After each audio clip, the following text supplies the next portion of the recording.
बदलली जाते. चढ उतार आयुष्यामध्ये हे तर त्याचं एक चांगलं उदाहरण.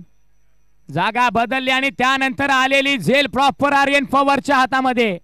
हा दांडगा अनुभव आहे, हा म्हातारा अनुभव आहे त्यांच्या जवळ आणि अनुभवाचे बोल मैदानाच्या आतमध्ये आपल्याला पाहायला मिळत आहेत. तिथे आर्यन पवार यांनी जागा बदलली आणि त्यानंतर त्यांच्या हातामध्ये ज्या विकेटच्या शोधामध्ये संपूर्ण संघ होता त्या विकेटची झेल आपल्याला पाहायला मिळाली आणि प्रताप यांना मात्र माघारी पाठवण्यामध्ये यशस्वी झालाय प्रदीप पवार. सुरेख गोलंदाजी आणि तितकीच चांगली साथ क्षेत्ररक्षणाची आपल्याला पाहायला मिळते. रोहन 11 टीम चांगली गोलंदाजी आणि चांगले क्षेत्ररक्षण करत असताना आतापर्यंत सामन्यावरती पकड निर्माण करायचा प्रयत्न कायम राहिलाय.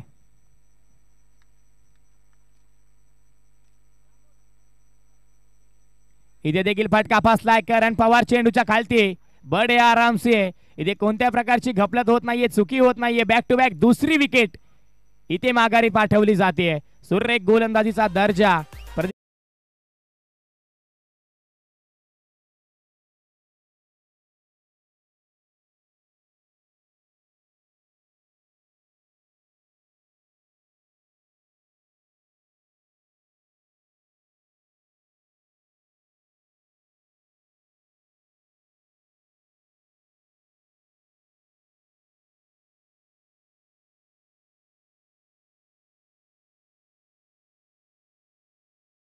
पाहायला मिळते आणि स्वतःच्या नावावरती या स्पर्धेमधली दुसरी hat trick wicket झळकावतोय Pradeep Pawar.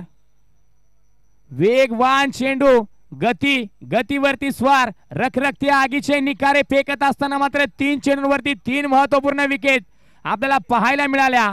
Pradeep Pawar power प्लेचं षटक हाताळत असताना सुरेख पद्धतीची